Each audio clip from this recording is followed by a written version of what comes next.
足並みを揃えてゆこうお互いを信じ合う5人の仲間ボルテス5に預けた命飛ぶぜ宇宙の果てまでもみんなの笑顔も近い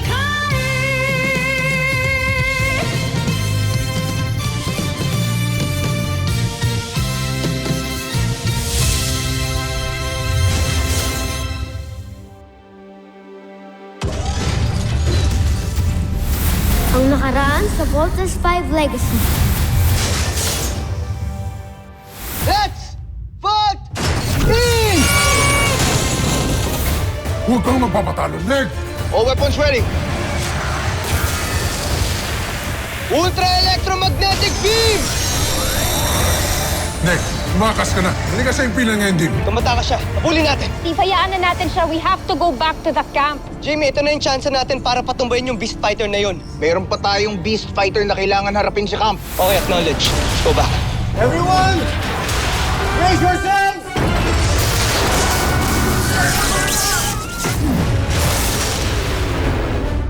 Hinding-hindi ko siya mapapatawad sa ginawa niyang pagtatangka sa buhay ninyo.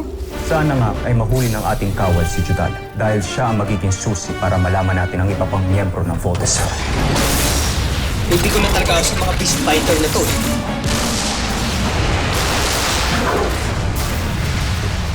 Asan yung Beast Fighter na wala? Tumakas ata siya. Sinadya kong patrasin ang ating armada sa gitna ng laban nang sa gayon ay tumaas ang kumpiyansa ng Voltes 5. Sa oras na tumaas ang tiwala ng Voltes 5 sa kanilang mga sarili ay mamaliitin nila tayo at tignan ko na lamang kung hindi sila masorpresa sa mga plano natin. Siguraduhin mo lang gagana ang iyong plan dahil kung hindi, akong unang madidismiss. Madidismaya lang? Ang general mo na pala ngayon na nagdidesisyon para sa'yo. Pagbibigyan kita! Hindi para patunayan ng sarili mo, kundi para aliwin ako! Muntik ako mabaril kanina at kung hindi ako alisto baka mamaya napatay na niya ako. Bakit hindi mo ginagawa trabaho? Pasensya na ho, ma'am. Siguro yun yung time na nag-report ako sa security office. Not acceptable. Wala kang puwesta. Tawag ko si Judy para pamukha sa kanya yung ginawa niya. Huliin ko siya. Marami tayong malalaman sa mga busing kapag nahuli natin si Judy. Judy, nandito ka ba? Wala si Judy dito, kuya. Dito ka lang. Baka bigla siyang dumating. Tawagan mo ako agad. Siguraduhin yung may katuturan ng pinunta ko rito. Natitiyak kong kagigiliwan ninyo ang ipapakita namin ni General Draco. Ngayon na, General Draco. Ano sa tingin ninyo, Joe? Namangha ba kayo? Kumanda ka, Voltes 5. Ito na ang katapat mo.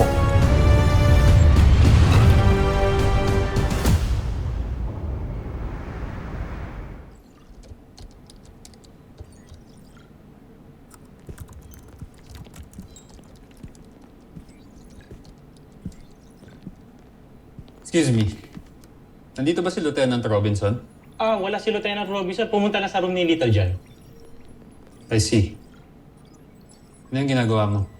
In-upgrade lang namin yung computer terminal. Sige. Dito ko na siya hihintayin.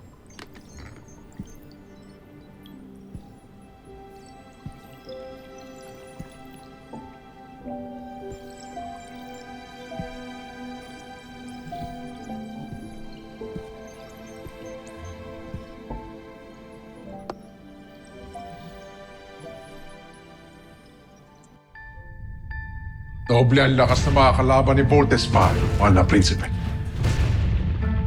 Nalalapit na ang pagkatalo ng Voltes 5. Tapusin niyo ang mga kailangan gawin sa ating Beast Fighter para mapasugod na natin ito sa lalong madaling panahon. Masusunod, Jump. Prinsipe Santos. Zul, kamusta ang traitor na espiya? Hindi pa bumabalik ang ating mga sundalo. Malamang tinutugis pa nila yung Judala.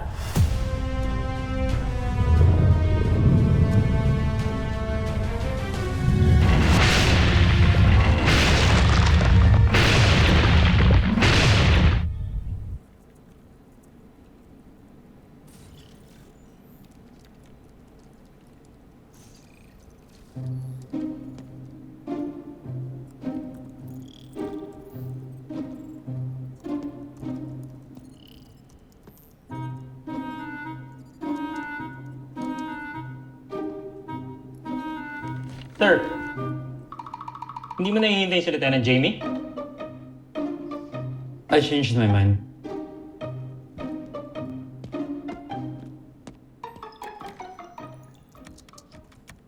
Huwag kayong titigil.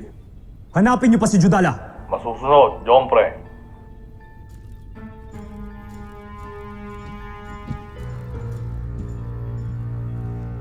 Veru, anong ulat? Terung Judala the Queen of Dea, Jompre. Sa tingin ko, nakatakas na siya rito sa kastilyo. Puntahan niyo siya sa kanyang tirahan. Baka doon siya nagtatago. Ipapadala ko sa iyo ang lokasyon.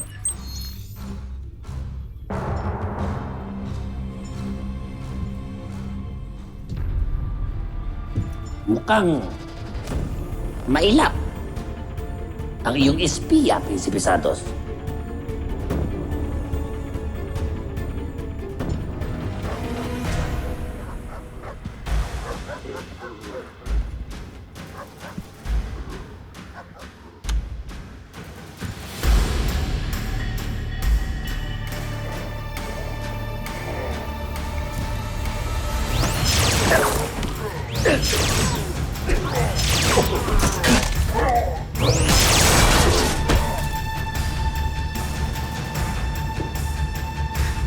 Lakas ng baril mo, ha?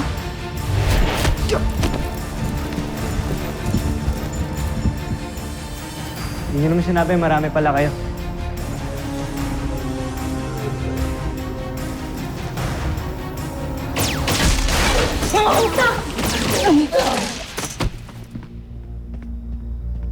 Judy!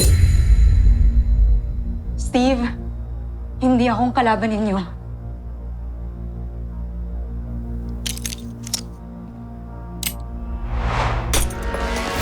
Ika na.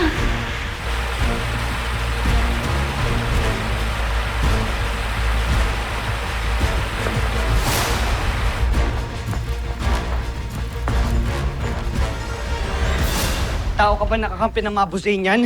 O Buzanian ka na mukhang tao? Steve, wala na tayong oras, okay? Mamaya ako na ipapaliwanag ang lahat. Halika na.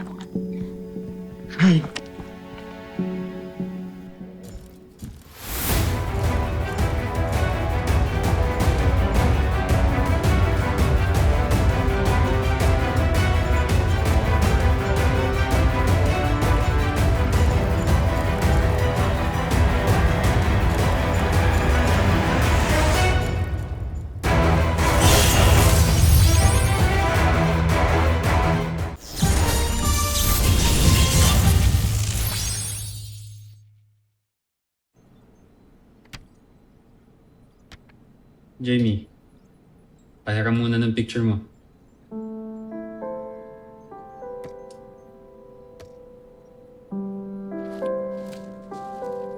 Alpha.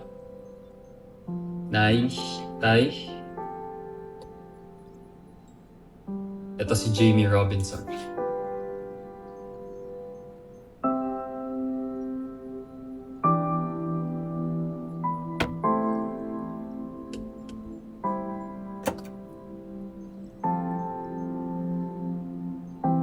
Good night, Jamie.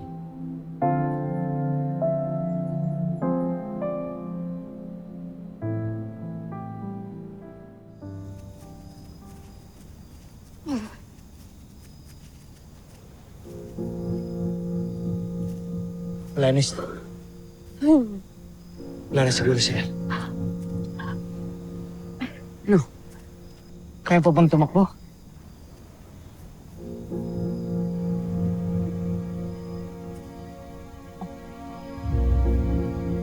Steve, kung alam mong pagsa ako sa mga kalaban ninyo, bakit mo pa ako tinutulungan? Kasi mahal ka ng kapatid ko. Alam mo, pinagkatiwalaan ka ni Big Bird, pero anong ginawa mo, Judy? Sinaktan mo siya, ginamit mo siya. Steve, wala naman akong choice eh. Palagi tayong mayroong choice, Judy. Hindi sa katulad ko. Nakikita mo, di ba? Iba ako. Wala akong sungay. Sa mundo namin, tinuturing ng mga alipin ang katulad ko. Kaya yun yung mga kawal na nakalaban natin kanina. Sila ang mga kinoconsider na normal sa Bozan. Eh ako, alipin ako na kailangang sumunod sa mga utos. Gustong-gusto ko namang umalis. Gustong-gusto kong tumakas. Pero hindi ko magawa.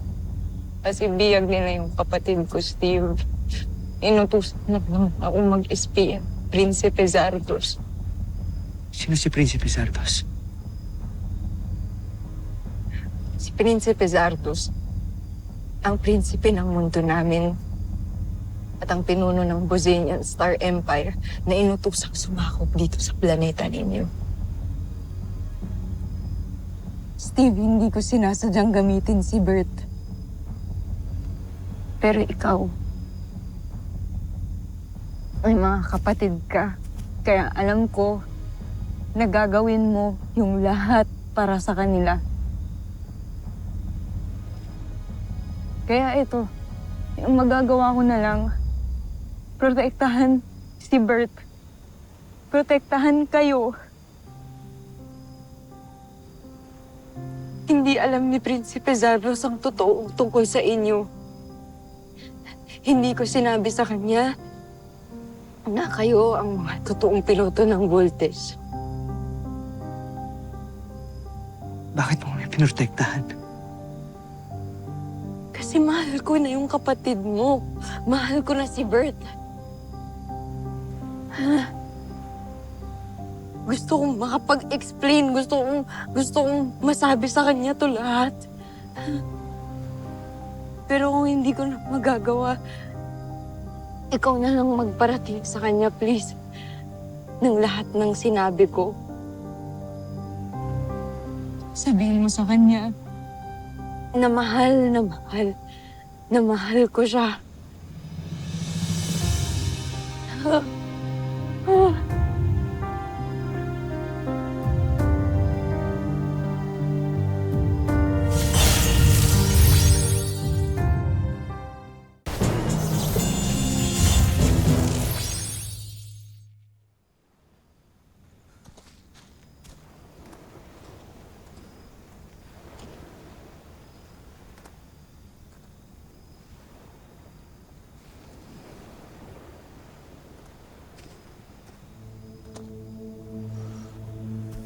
Kuya, ano, nakita mo si Judy? Ano ba nangyari sa'yo? Kaya bumalik ako kanina sa bahay nila. Ang daming patay doon. May mga sungay. Oo nga eh. Paaway ako kanina, sumugod yung mga sundalong Bozanian. Halika na, kailangan na nating umuwi. Anong wag? Pinag-usapan na natin to, di ba? Kuya, kailangan natin hanapin si Judy. Bert, wag mo na siyang hanapin. Wala na siya. Anong wala? Nakita ko hinuli siya ng mga Bozanian. I tried to help her pero wala akong nagawa.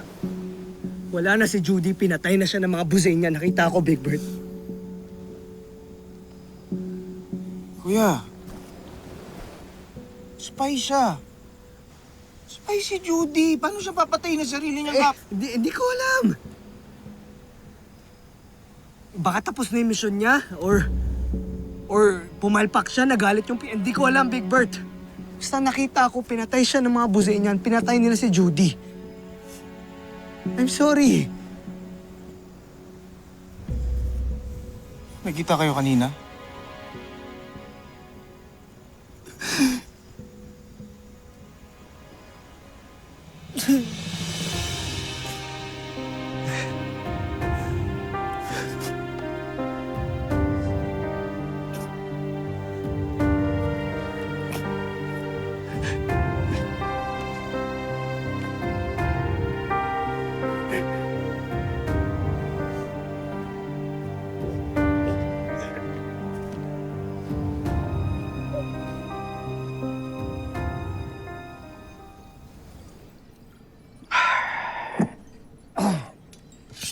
Hindi sila nagpaalam sa akin. Mabuti na lang at sinabi mo umalis sila. Kung gusto niyo po, Doc, susundan po namin sila ni Mark. No need, Jamie. Andito na kami. Steve, musta ka? Dumaan ka na ba ng medical bay? I'm good. Dr. Smith. Nakita si Judy. Sana okay lang si Big Bird. No, he's not. Jamie, sir, pwede ba kami mag-usap muna ni Dr. Smith? Please, clear the room. Ana, please. Of course. Excuse me po, Doc.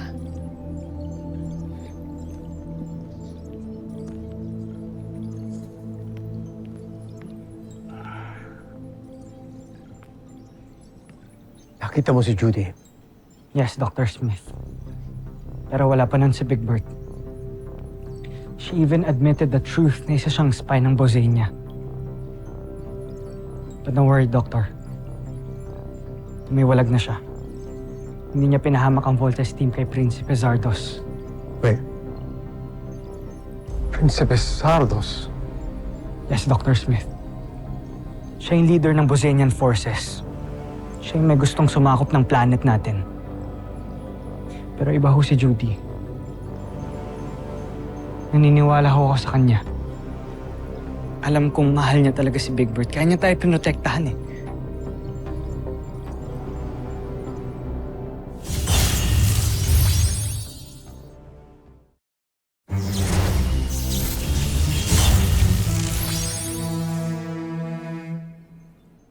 Magugulo lalo ang isip ni Big Bird niyan. I know, Dr. Smith. Kaya hindi ko po sinabing totoo kay Big Bird. Judy, nandiyan na sila. Hindi ka na. Please.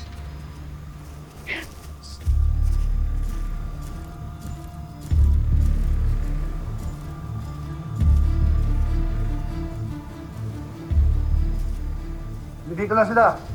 Maaaring nagtatago lang sila.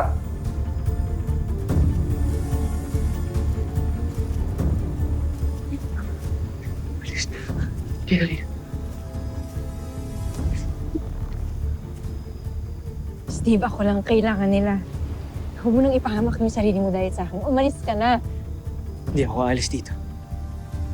Steve, umalis ka na! Judy, hindi kita pababayaan mag-isa dito.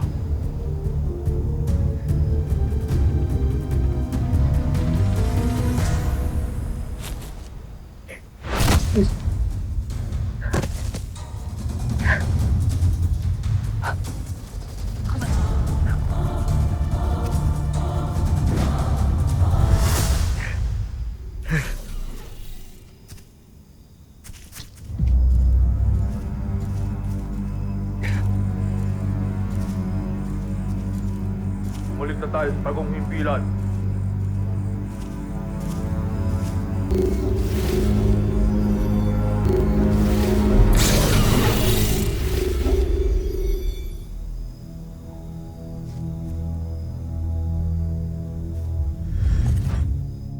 Mas gusto kong pagalitan niya si Judy. Mas gusto kong mag-focus siya sa mission natin. Mas gusto kong makalimutan niya agad si Judy. It's for the best, Dr. Smith. Not only for Big Bird, but for us. No more distractions.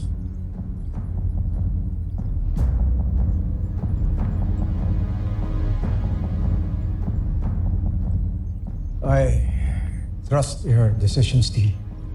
Sana na makatulong to kay Big Bird.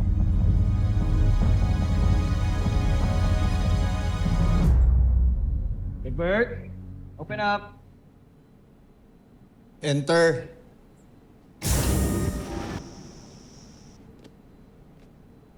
Big Bird. Kalat naman ang kwarto mo, Big Bird.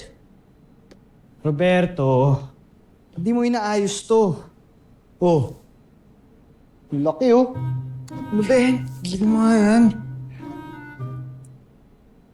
Bro, party. Beach area ngayon. Ano kami lahat? Let's go. Ano man tayo? Go, Brody. Pas. Ito lang ako. Halika na. Halika na. Andun kami lahat, nahanap ka namin. Saan namin chicks? Papaalala kita. Hindi ako interesado. Saka sa tingin mo ba makakalimutan ko si Judy? Pag pinalibutan ako ng mga chicks doon? Kaya please. Kaya pabayaan mo na ako.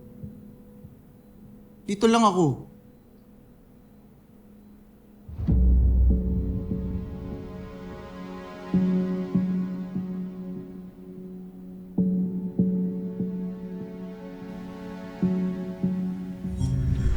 Ikaw na lang magparating sa kanya, please. Ng lahat ng sinabi ko. Sabihin mo sa kanya na mahal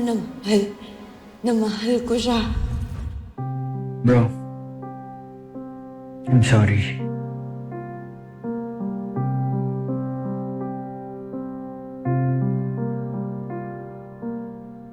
Bakit ka nagsasorry?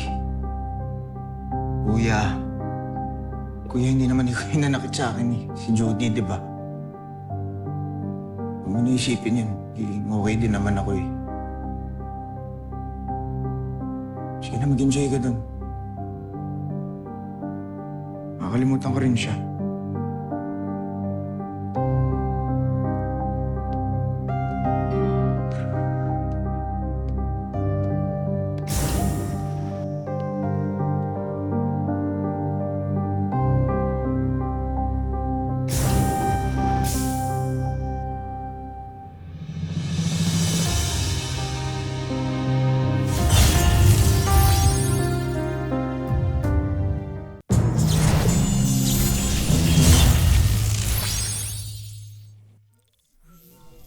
Patawad, Prinsipe Sardos. Pero hindi na namin siya makita. Malamang namatay na siya. Sayang. At hindi sa kamay ko siya namatay. Makakaalis na kayo, Vero.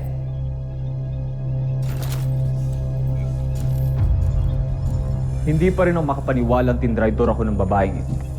Marahil ay pinaikot ng Voltes 5 ang kanyang isipan. Prinsipe Zardos, handa na ang ating Beast Fighter. Mahusay. Huwag na tayo mag-aksaya ng panahon. Pasugurin ang ating Beast Fighter sa Camp Big Falcon. Prinsipe Sardos, sigurado ako na eto na ang Beast Fighter na wawasa. Sabi ko kayo.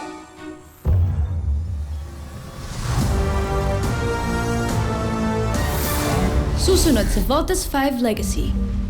Hindi mo pa din ginagawa yung plano. Sabi ko naman sa'yo gagawin ko, di ba? Tutuparin ko pa rin ang usapan natin. Oras na para maghasik kayo ng lagim. Sugod, Taiga!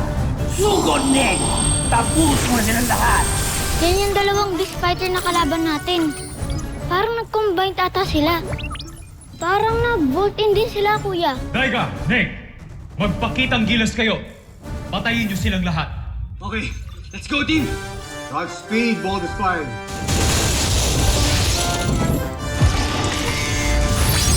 Docs, superhero landing! Pasugurin ang ating Beast Fighter!